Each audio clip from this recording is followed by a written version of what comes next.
During the whole of a dull, dark, and soundless day in the autumn of the year, when the clouds hung oppressively low in the heavens, I had been passing alone by automobile through a singularly dreary tract of country, and at length found myself, as the shades of the evening drew on, within view of my destination.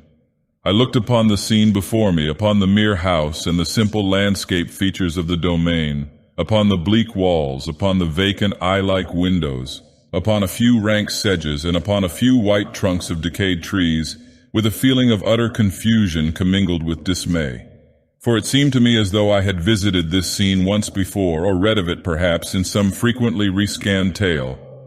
And yet assuredly it could not be, for only 3 days had passed since I had made the acquaintance of Lancelot Canning and received an invitation to visit him at his Maryland residence. The circumstances under which I met Canning were simple. I happened to attend a bibliophilic meeting in Washington and was introduced to him by a mutual friend. Casual conversation gave place to absorbed and interested discussion when he discovered my preoccupation with works of fantasy. Upon learning that I was traveling upon a vacation with no set itinerary, Canning urged me to become his guest for a day and to examine at my leisure his unusual display of memorabilia. "I feel from our conversation that we have much in common," he told me. "For you see, sir, in my love of fantasy I bow to no man. It is a taste I have perhaps inherited from my father and from his father before him, together with their considerable acquisitions in the genre. No doubt you would be gratified with what I am prepared to show you, for in all due modesty, I beg to style myself the world's leading collector of the works of Edgar Allan Poe. I confess that his invitation as such did not enthrall me, for I hold no brief for the literary hero-worshipper or the scholarly collector as a type. I own to a more than passing interest in the tales of Poe, but my interest does not extend to the point of ferreting out the exact date upon which Mr. Poe first decided to raise a mustache. Nor would I be unduly intrigued by the opportunity to examine several hairs preserved from that hirsute appendage. So it was rather the person and personality of Lancelot Canning himself which caused me to accept his proffered hospitality. For the man who proposed to become my host might have himself stepped from the pages of a Poe tale. His speech, as I have endeavored to indicate, was characterized by a courtly rhodomontade so often exemplified in Poe's heroes, and beyond certainty his appearance bore out the resemblance. Lancelot Canning had the cadaverousness of complexion, the large liquid luminous eye, the thin curved lips, the delicately modeled nose, finely molded chin, and dark web-like hair of a typical Poe protagonist. It was this phenomenon that prompted my acceptance and led me to journey to his Maryland estate, which, as I now perceived, in itself manifested a Poe-esque quality of its own, intrinsic in the images of the gray sedge, the ghastly tree stems, and the vacant and eye-like windows of the mansion of gloom. All that was lacking was a tarn and a moat, and as I prepared to enter the dwelling, I half expected to encounter therein the carved ceiling, the somber tapestries, the ebon floors, and the phantasmagoric armorial trophies so vividly described by the author of Tales of the Grotesque and Arabesque. Nor, upon entering Lancelot Canning's home, was I too greatly disappointed in my expectations. True to both the atmospheric quality of the decrepit mansion and to my own fanciful presentiments, the door was opened in response to my knock by a valet who conducted me in silence through dark and intricate passages to the study of his master. The room in which I found myself was very large and lofty. The windows were long, narrow, and pointed, and at so vast a distance from the black oaken floor as to be altogether inaccessible from within. Feeble gleams of encrimsoned light made their way through the trellised panes and served to render sufficiently distinct the more prominent objects around. The eye, however, struggled in vain to reach the remoter angles of the chamber or the recesses of the vaulted and fretted ceiling. Dark draperies hung upon the walls. The general furniture was profuse, comfortless, antique, and tattered. Many books and musical instruments lay scattered about, but failed to give any vitality to the scene. Instead, they rendered more distinct that peculiar quality of quasi-recollection. It was as though I found myself once again, after a protracted absence, in a familiar setting. I had read, I had imagined, I had dreamed, or I had actually beheld this setting before. Upon my entrance, Lancelot Canning arose from a sofa on which he had been lying at full length, and greeted me with a vivacious warmth which had much in it I at first thought of an overdone cordiality. Yet his tone, as he spoke of the object of my visit, of his earnest desire to see me, and of the solace he expected me to afford him in a mutual discussion of our interests, soon alleviated my initial misapprehension. Lancelot Canning welcomed me with the rapt enthusiasm of the born collector, and I came to realize that he was indeed just that. For the Poe collection he shortly proposed to unveil before me was actually his birthright. Initially, he disclosed, the nucleus of the present accumulation had begun with his grandfather, Christopher Canning, a respected merchant of Baltimore. Almost 80 years ago, he had been one of the leading patrons of the arts in his community, and as such was partially instrumental in arranging for the removal of Poe's body to the southeastern corner of the Presbyterian Cemetery at Fayette and Green Streets, where a suitable monument might be erected. This event occurred in the year 1875, and it was a few years prior to that time that Canning laid the foundation of the Poe collection. Thanks to his zeal, his grandson informed me, I am today the fortunate possessor of a copy of virtually every existing specimen of Poe's published works. If you will step over here, and he led me to a remote corner of the vaulted study, past the dark draperies, to a bookshelf which rose remotely to the shadowy ceiling. I shall be pleased to corroborate that claim. Here is a copy of Alaylex, Tamerlane, and other poems in the 1829 edition, and here is the still earlier Tamerlane and other poems of 1827. The Boston edition, which, as you doubtless know, is valued today at $15,000. I can assure you that Grandfather Canning parted with no such sum in order to gain possession of this rarity. He displayed the volumes with an air of commingled pride and cupidity, which is ofttimes characteristic of the collector, and is by no means to be confused with either literary snobbery or ordinary greed. Realizing this, I remained patient as he exhibited further treasures, copies of the Philadelphia Saturday Courier containing early tales, bound volumes of The Messenger during the period of Poe's editorship, Graham's Magazine, editions of the New York Sun and the New York Mirror boasting respectively of the balloon hoax and the Raven, and files of the Gentleman's Magazine. Ascending a short library ladder, he handed down to me the Lee and Blanchard edition of Tales of the Grotesque and Arabesque, the conchologist's first book, the Putnam Eureka, and finally the little paper booklet published in 1843 and sold for 12.5 cents, entitled The Prose Romances of Edgar A. Poe, an insignificant trifle containing 2 tales which is valued by present-day collectors at $50,000.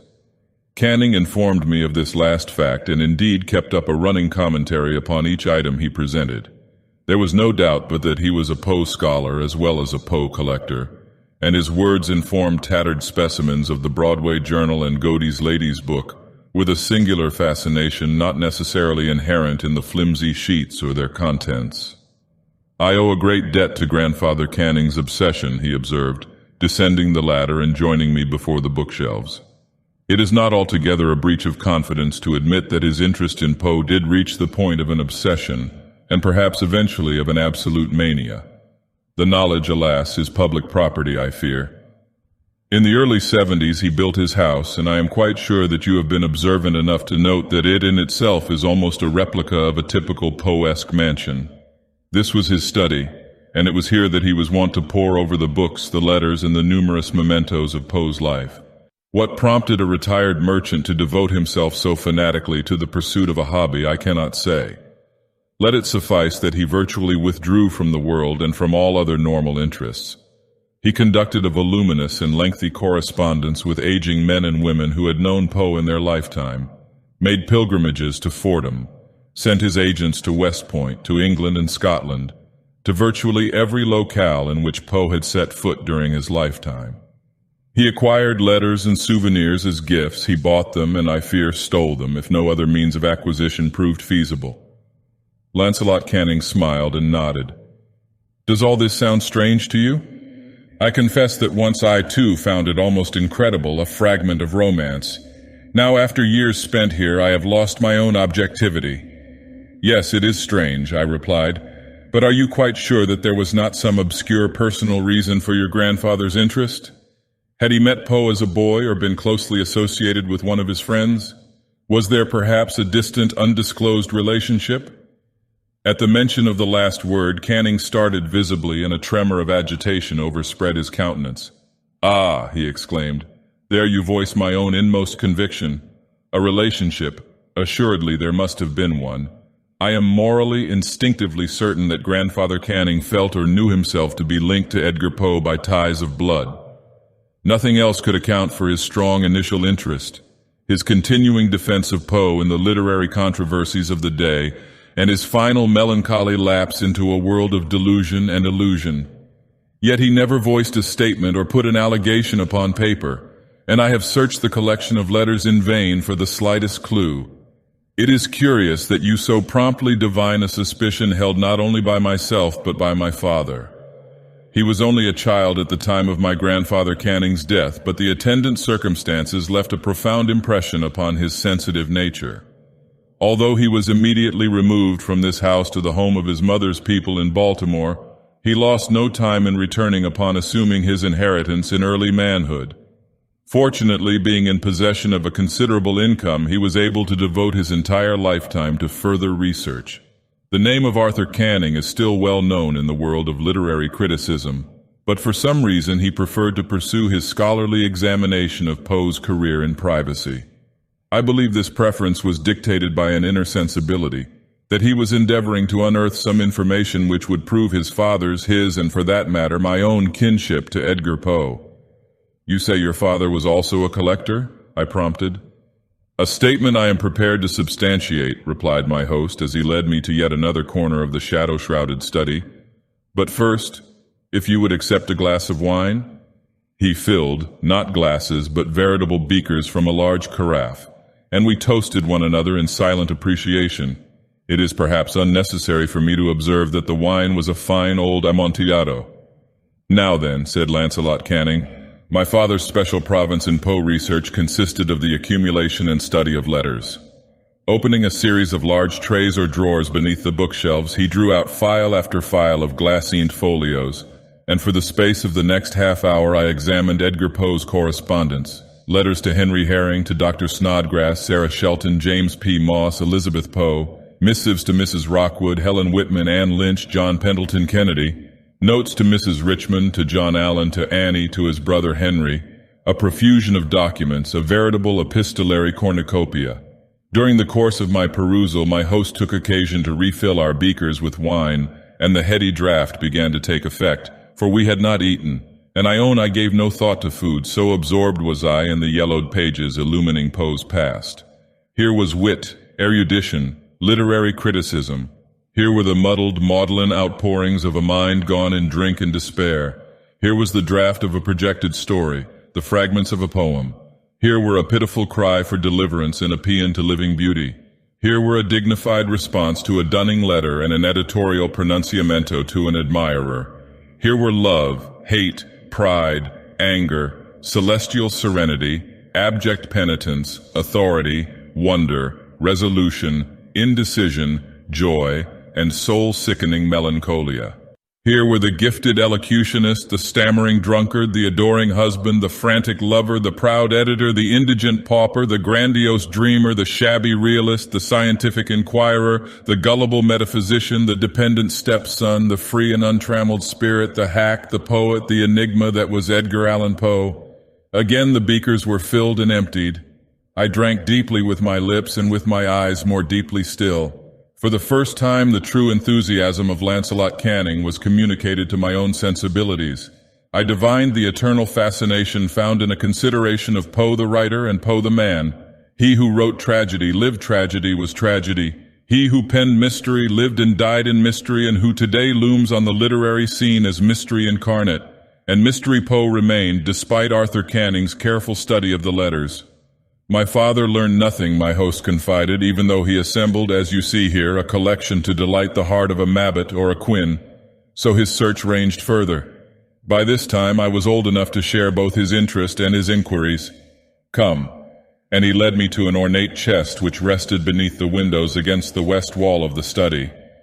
Kneeling, he unlocked the repository and then drew forth in rapid and marvelous succession a series of objects, each of which boasted of intimate connection with Poe's life.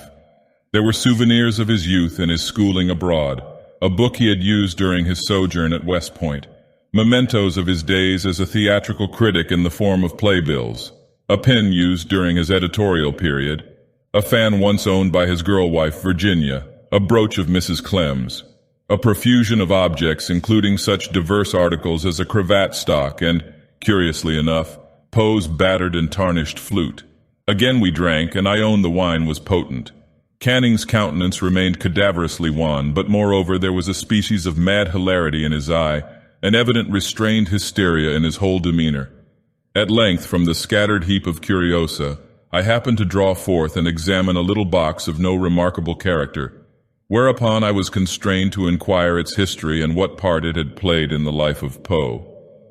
In the life of Poe, a visible tremor convulsed the features of my host, then rapidly passed in transformation to a grimace, a rictus of amusement. This little box, and you will note how, by some fateful design or contrived coincidence, it bears a resemblance to the box he himself conceived and described in his tale, Berenice. This little box is concerned with his death, rather than his life. It is, in fact, the self-same box my grandfather Christopher Canning clutched to his bosom when they found him down there. Again the tremor, again the grimace. But stay, I have not yet told you of the details. Perhaps you would be interested in seeing the spot where Christopher Canning was stricken. I have already told you of his madness, but I did not more than hint at the character of his delusions. You have been patient with me, and more than patient. Your understanding shall be rewarded, for I perceive you can be fully entrusted with the facts. What further revelations Canning was prepared to make I could not say, but his manner was such as to inspire a vague disquiet and trepidation in my breast. Upon perceiving my unease, he laughed shortly and laid a hand upon my shoulder. "Come, this should interest you as an aficionado of fantasy," he said. "But first, another drink to speed our journey." He poured, we drank, and then he led the way from that vaulted chamber down the silent halls, down the staircase, and into the lowest recesses of the building until we reached what resembled a dungeon, its floor and the interior of a long archway carefully sheathed in copper. We paused before a door of massive iron. Again I felt in the aspect of this scene an element evocative of recognition or recollection. Canning's intoxication was such that he misinterpreted or chose to misinterpret my reaction. "You need not be afraid," he assured me. "Nothing has happened down here since that day, almost 70 years ago, when his servants discovered him stretched out before this door, the little box clutched to his bosom, collapsed, and in a state of delirium from which he never emerged. For 6 months he lingered, a hopeless maniac, raving as wildly from the very moment of his discovery as at the moment he died, babbling his visions of the giant horse, the fissured house collapsing into the tarn, the black cat, the pit, the pendulum, the raven on the pallid bust, the beating heart, the pearly teeth, and the nearly liquid mass of loathsome, of detestable putridity from which a voice emanated. Nor was that all he babbled, Canning confided, and here his voice sank to a whisper that reverberated through the copper-sheathed hall and against the iron door. He hinted other things far worse than fantasy, of a ghastly reality surpassing all of the phantasms of Poe.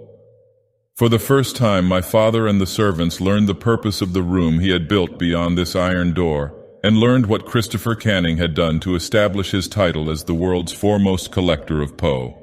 For he babbled again of Poe's death 30 years earlier in 1849, of the burial in the Presbyterian cemetery, and of the removal of the coffin in 1874 to the corner where the monument was raised. As I told you, and as was known then, my grandfather had played a public part in instigating that removal. But now we learned of the private part, learned that there was a monument and a grave, but no coffin in the earth beneath Poe's alleged resting place. The coffin now rested in the secret room at the end of this passage. That is why the room, the house itself, had been built. I tell you, he had stolen the body of Edgar Allan Poe, and as he shrieked aloud in his final madness, did not this indeed make him the greatest collector of Poe? His ultimate intent was never divined, but my father made one significant discovery. The little box clutched to Christopher Canning's bosom contained a portion of the crumbled bones, the veritable dust that was all that remained of Poe's corpse. My host shuddered and turned away. He led me back along that hall of horror, up the stairs into the study. Silently he filled our beakers, and I drank as hastily, as deeply, as desperately as he. What could my father do? To own the truth was to create a public scandal. He chose instead to keep silence, to devote his own life to study and retirement. Naturally, the shock affected him profoundly. To my knowledge, he never entered the room beyond the iron door, and indeed I did not know of the room or its contents until the hour of his death.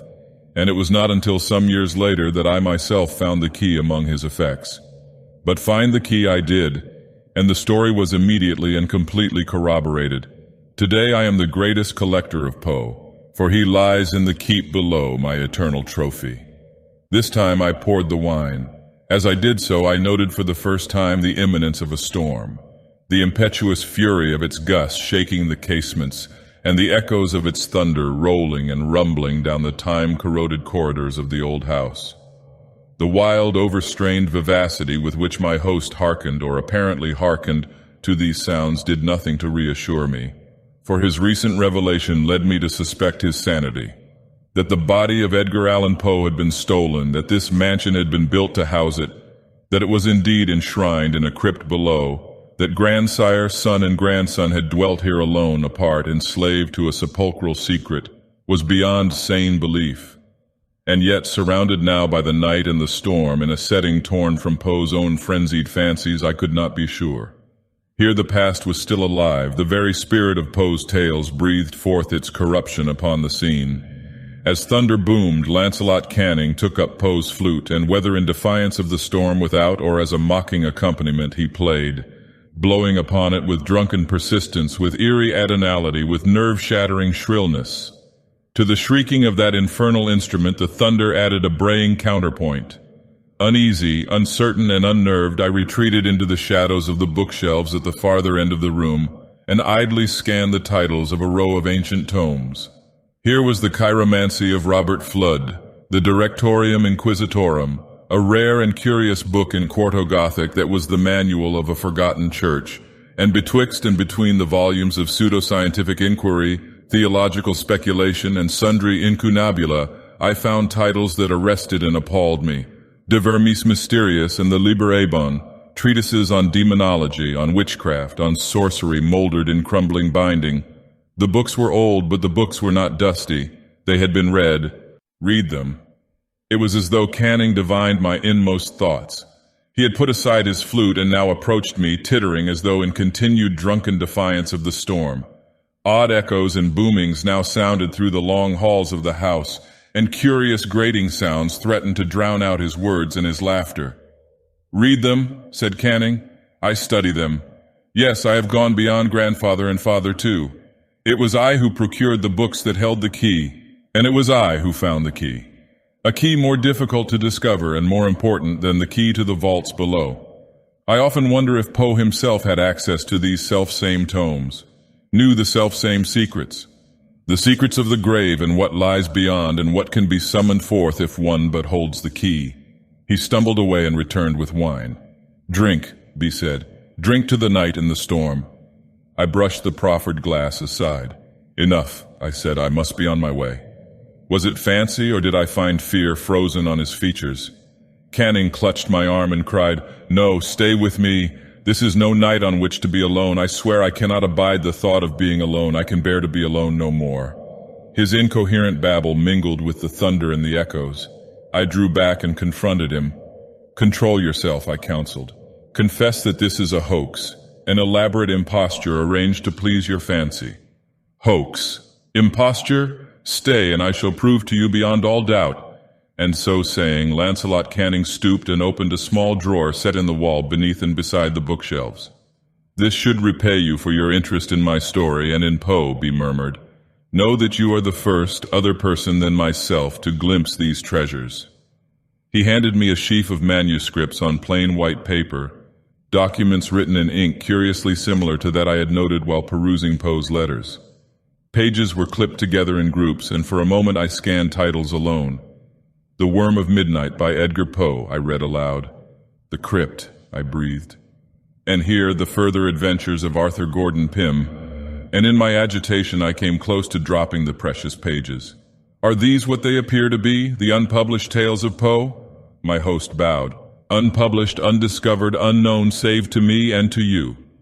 "But this cannot be," I protested. Surely there would have been a mention of them somewhere in Poe's own letters or those of his contemporaries. There would have been a clue, an indication somewhere, someplace, somehow. Thunder mingled with my words, and thunder echoed in Canning's shouted reply. "You dare to presume an imposture? Then compare." He stooped again and brought out a glassine folio of letters. "Here, is this not the veritable script of Edgar Poe? Look at the calligraphy of the letter, then at the manuscripts. Can you say they are not penned by the self-same hand?" I looked at the handwriting, wondered at the possibilities of a monomaniac's forgery. Could Lancelot Canning, a victim of mental disorder, thus painstakingly simulate Poe's hand? "Read, then!" Canning screamed through the thunder. "Read and dare to say that these tales were written by any other than Edgar Poe, whose genius defies the corruption of time and the conqueror worm." I read but a line or two, holding the topmost manuscript close to eyes that strained beneath wavering candlelight. But even in the flickering illumination I noted that which told me the incontestable truth. For the paper, the curiously unyellowed paper, bore a visible watermark, the name of a firm of well-known modern stationers, and the date, 1949. Putting the sheaf aside, I endeavored to compose myself as I moved away from Lancelot Canning. For now I knew the truth, knew that 100 years after Poe's death a semblance of his spirit still lived in the distorted and disordered soul of Canning. Incarnation, reincarnation, call it what you will. Canning was, in his own irrational mind, Edgar Allan Poe. The stifled and dull echoes of thunder from a remote portion of the mansion now commingled with the soundless seething of my own inner turmoil, as I turned and rashly addressed my host. "Confess," I cried. "Is it not true that you have written these tales, fancying yourself the embodiment of Poe? Is it not true that you suffer from a singular delusion born of solitude and everlasting brooding upon the past? That you have reached a stage characterized by the conviction that Poe still lives on in your own person?" A strong shudder came over him and a sickly smile quivered about his lips as he replied, "Fool, I say to you that I have spoken the truth. Can you doubt the evidence of your senses? This house is real, the Poe collection exists, and the stories exist. They exist, I swear, as truly as the body lying in the crypt below."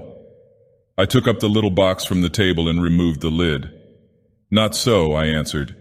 "You said your grandfather was found with this box clutched to his breast before the door of the vault, and that it contained Poe's dust. Yet you cannot escape the fact that the box is empty." I faced him furiously. "Admit it, the story is a fabrication, a romance. Poe's body does not lie beneath this house, nor are these his unpublished works written during his lifetime and concealed." "True enough." Canning's smile was ghastly beyond belief.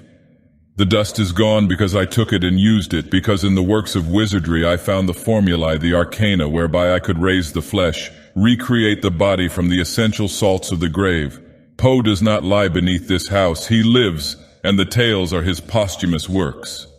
Accented by thunder, his words crashed against my consciousness. That was the end-all and the be-all of my planning, of my studies, of my work, of my life. To raise by sorcery the veritable spirit of Edgar Poe from the grave, reclothed and animate in flesh, set him to dwell and dream and do his work again in the private chambers I built in the vaults below. And this I have done. To steal a corpse is but a ghoulish prank. Mine is the achievement of true genius. The distinct, hollow, metallic, and clangorous, yet apparently muffled reverberation accompanying his words caused him to turn in his seat and face the door of the study, so that I could not see the workings of his countenance, nor could he read my own reaction to his ravings. His words came but faintly to my ears through the thunder that now shook the house in a relentless grip. The wind rattling the casements and flickering the candle flame from the great silver candelabra sent a soaring sighing and an anguished accompaniment to his speech. "I would show him to you, but I dare not, for he hates me as he hates life. I have locked him in the vault alone, for the resurrected have no need of food nor drink. And he sits there, pen moving over paper, endlessly moving, endlessly pouring out the evil essence of all he guessed and hinted at in life and which he learned in death. Do you not see the tragic pity of my plight? I sought to raise his spirit from the dead, to give the world anew of his genius, and yet these tales, these works, are filled and fraught with a terror not to be endured. They cannot be shown to the world, he cannot be shown to the world. In bringing back the dead, I have brought back the fruits of death." Echoes sounded anew as I moved toward the door. moved, I confess, to flee this accursed house and its accursed owner. Canning clutched my hand, my arm, my shoulder. "You cannot go," he shouted above the storm. "I spoke of his escaping, but did you not guess? Did you not hear it through the thunder, the grating of the door?" I pushed him aside and he blundered backward, upsetting the candelabra so that flames licked now across the carpeting. "Wait!" he cried. "Have you not heard his footstep on the stair? Madman, I tell you that he now stands without the door." A rush of wind, a roar of flame, a shroud of smoke rose all about us. Throwing open the huge antique panels to which Canning pointed, I staggered into the hall. I speak of wind, of flame, of smoke, enough to obscure all vision. I speak of Canning's screams and of thunder loud enough to drown all sound. I speak of terror born of loathing and of desperation enough to shatter all my sanity. Despite these things, I can never erase from my consciousness that which I beheld as I fled past the doorway and down the hall. There, without the doors, there did stand a lofty and enshrouded figure. A figure all too familiar, with pallid features, high, domed forehead, mustache set above a mouth. My glimpse lasted but an instant during which the man, the corpse, the apparition, the hallucination, call it what you will, moved forward into the chamber and clasped Canning to his breast in an unbreakable embrace. Together the two figures tottered toward the flames which now rose to blot out vision forevermore. From that chamber and from that mansion I fled aghast. The storm was still abroad in all its wrath, and now fire came to claim the house of Canning for its own. Suddenly there shot along the path before me a wild light, and I turned to see whence a gleam so unusual could have issued. But it was only the flames rising in supernatural splendor to consume the mansion and the secrets of the man who collected Poe.